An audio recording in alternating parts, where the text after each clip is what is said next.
he was not raised a Christian.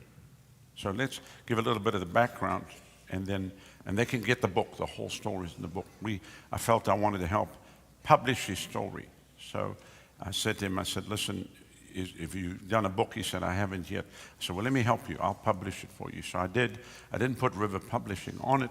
I just put it in his name. I gave it to him. I didn't take any money. I'm just blessing him with that book because he goes into churches that maybe don't like me, and I don't want to put a millstone around his neck. You understand? So tell us just quickly the overview of what your story was and what happened. Well, I grew up in the ghettos of the Pennsylvania, up in the Pocono Mountains, and alcoholic parents. There were 10 of us, 7 boys, 3 girls. It was really bad.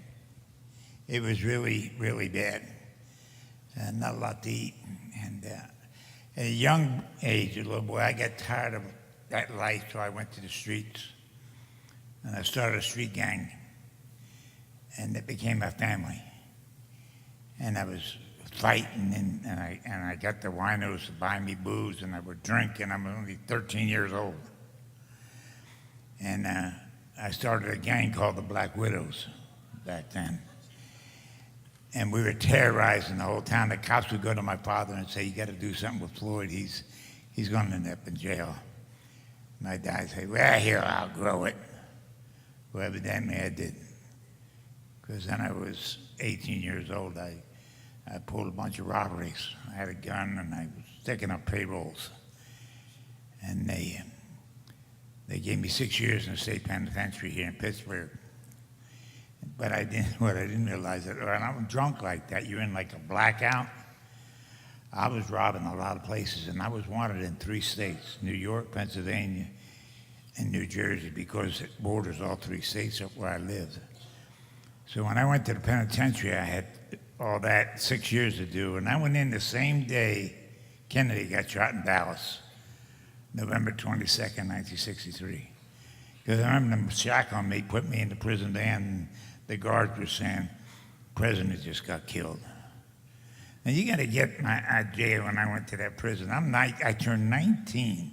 I'm going in one of the worst penitentiaries on the East Coast. And I'm cute. Do you get my drift? Cute boys don't make out too well in the penitentiary. Well, I went in there and I told myself when they put me in the cell, I said, this is where I die. There were 1,600 cons in here, rapists, murderers, any kind of derelict you want to think of. And I says, I'm going to die here because the first guy messes with me, I'm taking him out. But there were 2 guys in there doing life that I knew from the streets, and they were guerrillas, bikers. They sent word over, said, just tell Floyd not to worry, we got his back. And once they knew they were my friends, they left me alone. Then they really got to like me because you know what I learned from my father? How to make booze. I became the brewmaster of the penitentiary. We'd sneak raisins and sugar and yeast out of the kitchen, and I was underneath the factory in my laboratory making this stuff. Then I would send it out to the cell blocks, a carton of cigarettes with a little VO5 tube, and these guys were getting blitzed. Well, they cock guards knew they'd throw me in the hole for 30 days because they knew it was Floyd. The brewmaster's working again. I was in and out of the hole, and I was fighting, and just nothing changed. And I got out in '69, and I had to go to Jersey for court for 5 counts, and they gave me 7.5 to 15 years. But for some reason, the warden of the Western Penitentiary wrote that judge a letter and recommended leniency. And he suspended the sentence and barred me from the state. He says, I want to drop that, and he says, on the grounds, you'll never step foot in the state of New Jersey again, because you'll do the 7.5 to 15. And then they took me out, the U.S. Marshals were waiting for me, they took me to New York. And I knew I was going to get 10 years in Attica. And they made a deal with me. They said, Floyd, you make restitution, the money you took, and we wouldn't charge us. I had that money in a safety deposit box in New York City, stashed in the safety deposit box. That was my out money when I got out of prison to get a new start. And I said, either you do 10 years in Attica, or gives up the money. I gave him the key to the safe deposit box. Now this is where it gets interesting. I went home because I had no place else to go. I had a suit the prison gave me and $40. What am I going to do? I'm 26 years old.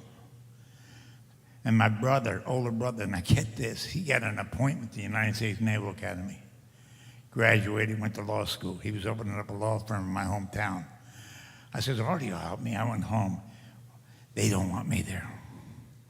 He put some money on the desk like that and says, take this and go find a life. And that's when hell really started. I went to New York City and I drank the money up, did drugs. I ended up in the gutters called the Bowery in New York, Skid Row. And I didn't know how to live down there. I had to get a mentor, so to speak, so I got Panhandle Pete. He taught me everything there was to know about survive, how to steal, con, all this.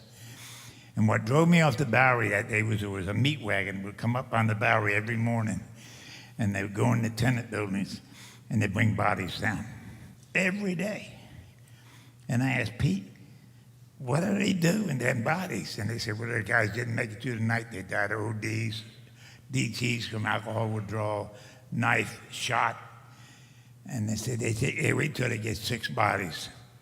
They put them in cardboard coffins, take them out to Long Island, dig one hole, and put 6 bodies in that one hole, one on top of the other in those cardboard coffins, and bury them. No marker, no nothing. They call it Potter's Field.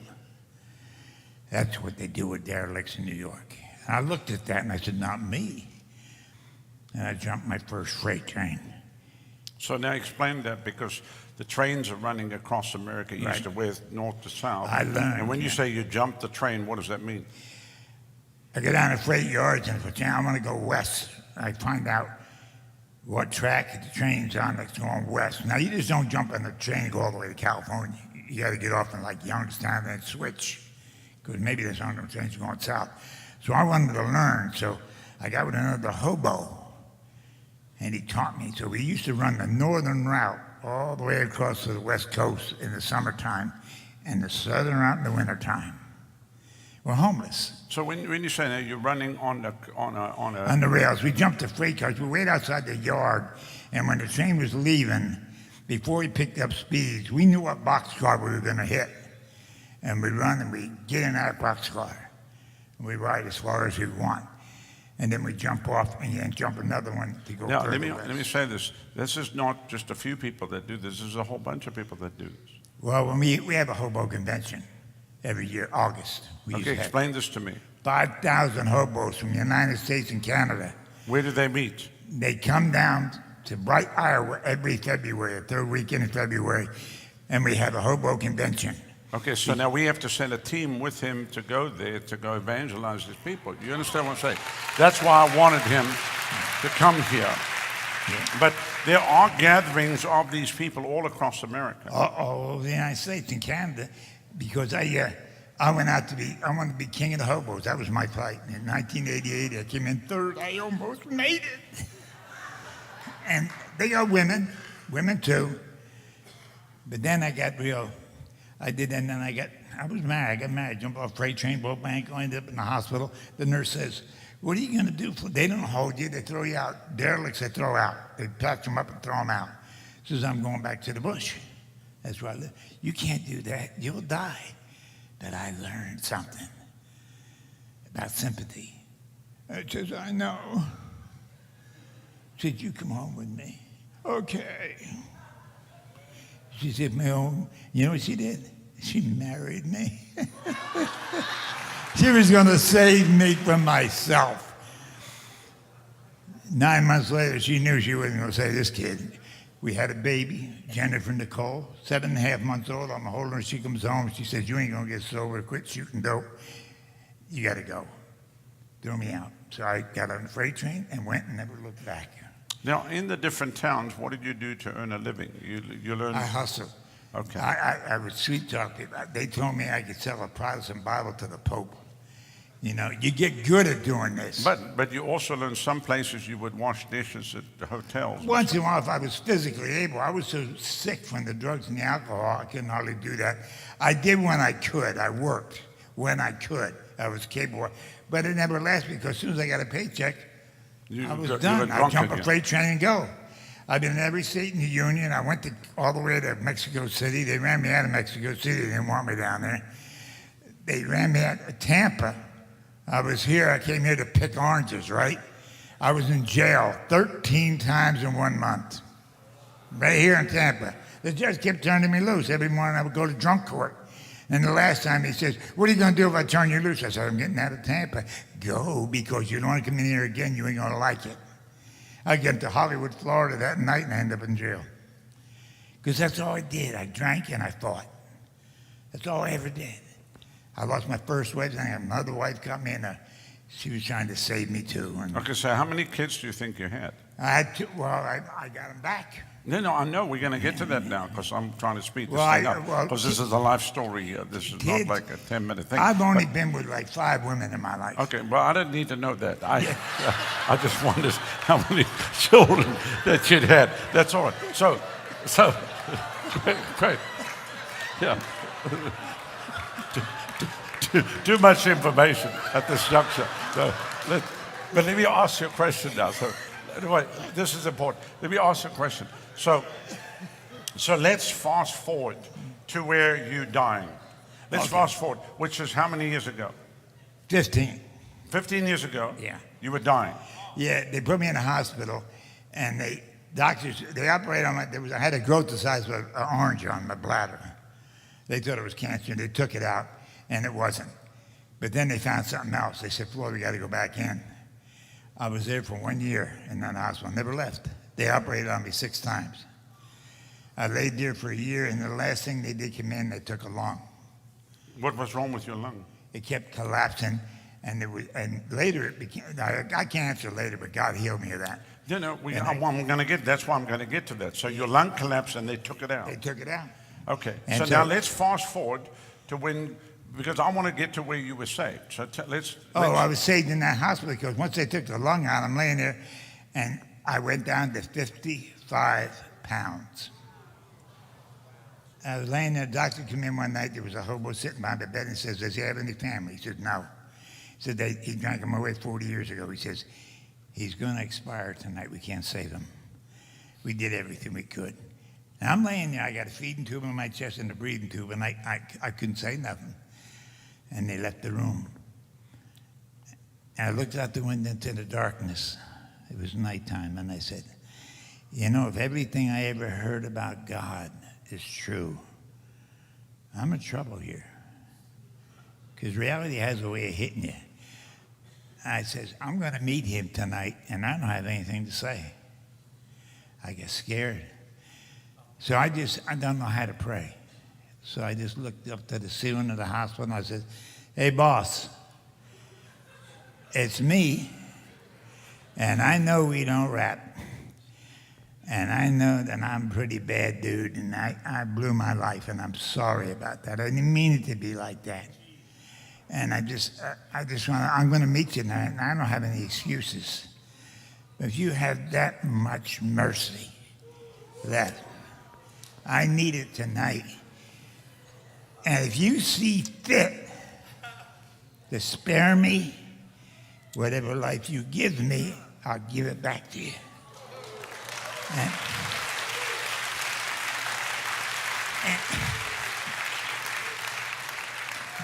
I got to say this. Jesus came in that room that night, stood at the foot of my bed and says, get up, I got a job for you. Ooh. I've been doing it ever since. You know what I do? I have a ministry. I go to the gutter, and I work with what they call, the Pittsburgh people call them gutter rats.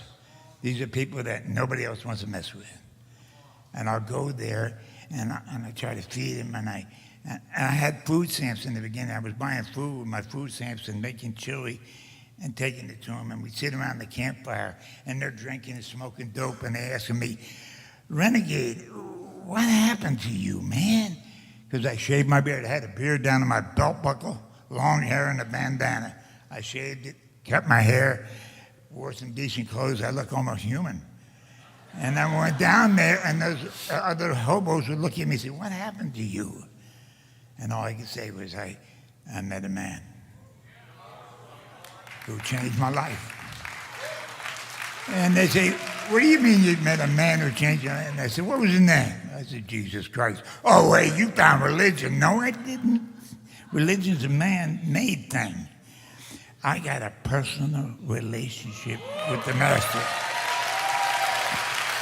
Personal. I walk around and I tell them anytime, they say, this God you know. And I said, yeah, he's a personal friend of mine. If you want to meet him, I can introduce you. And I've been introduced to a lot of hobos and gangsters to Jesus. Some of them stay clean, some of them die. Right there. Then my daughter I lost. Let's talk about the miracle of the lung quickly. Oh, the lung. You got to hear this. I found a spirit-filled Because church. he only had one lung. I only had this one over here. And so I'm looking around Canonsburg, where I live in the suburb of Pittsburgh, and I'm looking for a church. Because when I'm going to this church, and nothing's happening. Well, there's no spirit, no Holy Ghost. I found the pastor I have now, Nathan Miller. He has Champion Christian Church in Canada. Who's Jonathan's friend and pastor. Really? Yeah. I met Jonathan Shuttleworth too, and those two got together on me. And boy, everything broke loose. Because I went in one morning at a church, and I sat in the back pew, and I'm listening to Nathan preach, and I said, wow, man, this is different. So I went up to him afterwards and says, hey, preacher, you got a heavy rap? And he says, yeah. Why don't you come out of my office? And we talked. And he told me about this Jesus and the Holy Spirit, and I couldn't understand that. And he said, well, it's available if you want it. So they knew about my lung. And Jonathan came there for a revival. And I'm sitting down there in the stool, and he was in the middle of his preaching. He stopped. I was sitting in the second row. He came over, slapped his hand right on my chest. He said, total restoration. And then the pastor came over, and they laid hands on me, and they prayed. Now, look, the lung's gone. 2 weeks later, I got an appointment with the doctor, pulmonary doctor, because I was on a lung transplant list for 10 years. So I go in, the doctor says to me, Dr. Lee, he says, where do you want us to put this lung when we find it? I said, right where your one was. He said, there's no room. I said, what do you mean? He said, come here. He took me in the other room in the x-rays. I said, look at that. And he said, that's a lung. And I went, so he called the surgeon from Pittsburgh. He came all the way down, the one that took the lung out. And he looked at the x-ray. He says, that can't be. You got somebody else's x-ray. He said, I took that out 10 years ago. So there,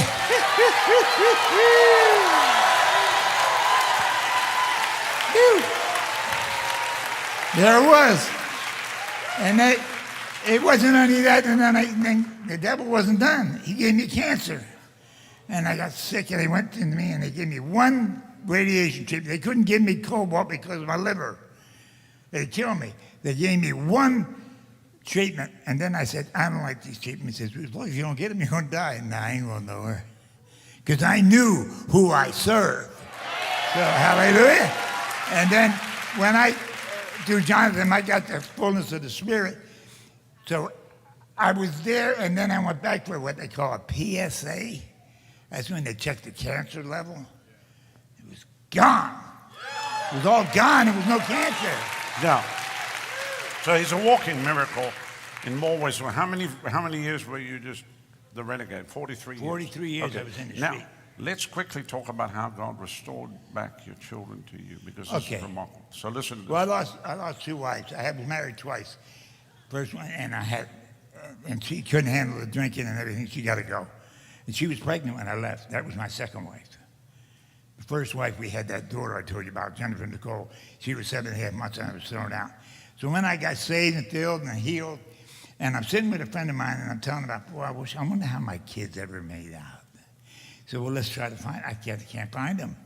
He went on the computer, and he found my ex-wife's mother's obituary. And it said survivors, and there was my ex-wife. Her name was changed to Long now, That's how I couldn't find her. Her name was changed.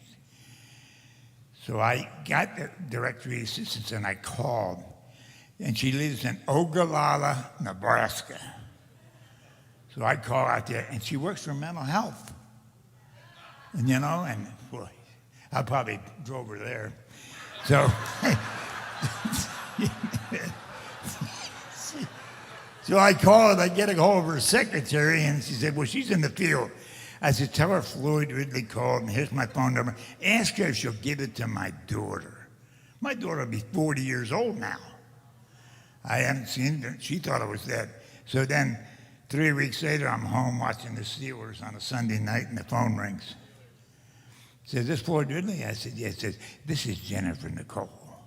I couldn't talk. What do you say?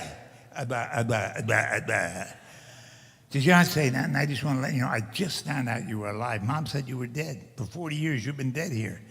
Well, I'll come out. No, I can't handle that. Talking to you like talking to Lazarus. I can't handle it, Floyd. Well, right. I wrote it for 2 years. Sent pictures.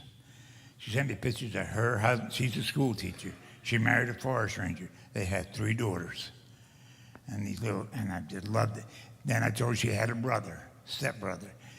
And then because he found out I had a brother who was an attorney. Because he was looking for me. He thought I was dead, and his partner said, you got to find out. So he called my brother, and my brother called me. He said, some guy in Omaha, Nebraska said that you're his father. He's looking for you. I didn't know. I didn't even know what she had. She threw me out before he was born. 35 years later, there he is. And so I make the phone call, and he says, and he convinced me it was him, so he said, come on out. So I get off the plane, and he's going to beat me at baggage claim. And I said, I don't even know what he looks like. And I walk up to baggage claim. I looked up, and he looks just like me, poor kid. And he's standing there next to one of his best buddies, and I looked up, and he came over to me, put his arms around me, kissed me on the neck, and said, Dad, I hold no animosity towards you. All I want is a relationship with my father. So he takes me home with him. I walk into his apartment. He walks in the bedroom, comes out, and hands me a 6-month-old grandchild. Now, I'm standing there like this. I got like 8 years sober now, clean, doing God's work and what have you, and I'm weeping. And I looked at my son, I looked at my grandson, I said, what happened here? And his buddy was standing there, was a Christian, said, you know what happened, Floyd? You didn't pick up a drink or a drug, and God honors that. That's why you're standing there. And my daughter, 2 years, I wrote her, then she called me 2 Christmases ago and said, it's time. And I said, uh-oh. So I flew out to Omaha where my son is. She drove down with the family from Kansas, where she lives, and we met in a restaurant for the first time in 40 years, and we talked and shared, and it was hard. And I loved those grandkids, and she went back home, and I went back home, and at least I said, we made a time. We said, we're right. And 3 days later, I'm home, and 3 days later, she called me. And she said, the first time in my life, she says, Dad, because she couldn't call me Dad, I wasn't. She said, yeah, you are my dad. And something funny happened while you were out here for that week. And I said, what? She said, I fell in love with my father. I fell in love with you can't buy that. And so we go out all the time. I go out to see them all the time. I mean, the kids, and they love their grandpa. And my boys love God. He restored all the years the locusts had eaten. He restored it all. And people in Pittsburgh. That's why in my book, the foreword of my book is written by the chief of police where I am. He watched me get this right here. He watched me get clean, and he wrote a thing in the front of this book by the chief of police saying, I remember when I was a patrolman, I was jacking you up and throwing you on top of my car because you're always fighting and carrying that stupid gun of yours. And I think he's going to kill somebody. And I would have. And I've been So, beat. so the forward is by the chief of police of Cannonsburg, who wrote the forward for the book. That's where I live. And that was when I was 3. But it was, there's a couple pictures in there. But it was it. The cop just said, I was a cynical cop, and then I became a detective. And we used to watch him get crazy. I was drunk, fighting all the time. And he says, we're gonna get a call, and we're gonna pick his body up. He's gonna get killed. But then he lost track of me because you know why? I got saved. And I had no dealings with the police no more. And one day I walked in the restaurant. He was sitting there with the mayor having breakfast. He was chief now. So I sat with him and told him about how I met Jesus. And he lost it. And he writes out that. He says, one thing Floyd did to me, he took I was always cynical about alcohol and drug addicts. They can't get clean, especially somebody who's been loaded for 43 years. They don't get clean. They don't have the mental capacity to get clean. Their mind is damaged. I was drinking Sterno, which is canned heat, 140% wood grain alcohol. That blinds people. I'm drinking like Kool-Aid. Because I didn't like where I was. I wanted to go out there somewhere, and the devil's sitting in the corner laughing at me every day. Gotcha! I own you. And when I got saved, he came again. I own you. And I said, no more. In the name of... And I did what Jesus did when he was getting tempted. I used the word. And he ran. He ran. I started using it. He comes against me, but when he does, I use the word. I'm going up to see the family in the poker. My brothers and sisters invite me now. And we sit around and we converse at night. Well, I got to tell you this before I sit down. My daughter, I was out visiting her one time, and we're sitting at the table and says, this God you serve. Her husband's a Catholic. And he's sitting in the kitchen. He said, this God you serve. And I was trying to witness to her. And I said, you want to meet him, honey? She said, yeah. So I took her hand. I was getting ready to lead my daughter to the Lord. And her husband stuck his head around the corner. He says, is that Jesus for anybody? Because he was hearing me witness to her. I said, you bet. He came out. You talk about a divine intervention. I'm standing there holding my son-in-law's hand and my daughter's hand, and I showed them who Jesus was. And they served the Lord today. Well, that don't happen after 40 years. Miracle. Miracle. So, get the book. This is The Fort by the Cannonsburg Police Chief Alexander Cargill. He says, as a police officer, I fell in the usual trap of thinking where skepticism, suspicion, cynicism dominate your every thought about your fellow man. You quickly learn that pedophiles gravitate to playgrounds and the internet. Drug dealers are on the corners. Some families should never get together, and drunks are found in bars. I began my career as a police officer 30 years ago as a patrolman. Like most officers, I worked all the shifts, and I got to know all the trouble areas and the trouble people. This is when I met Floyd. Back then, the whole department knew him as Sarge. On any given morning, he could be found dangerously staggering in and out of traffic trying to make it home. It was so bad that the officers usually brought him home because they didn't want him to find him dead in the middle of the road. If I was a betting man, I would have wagered back then that someday they would call and he would be gone. And a few years passed, we heard nothing more from Floyd, and I often wondered what became of him. By this time, I was a detective, no longer patrolling the streets, and had figured Floyd was found for dead.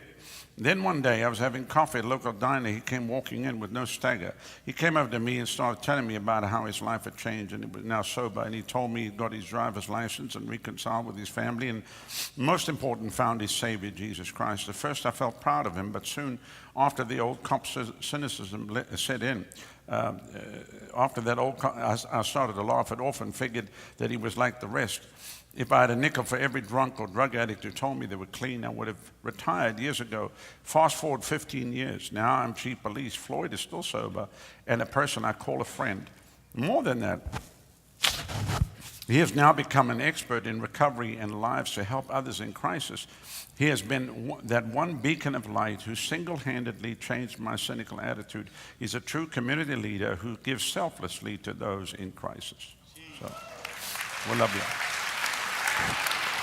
I love you. Love you, man.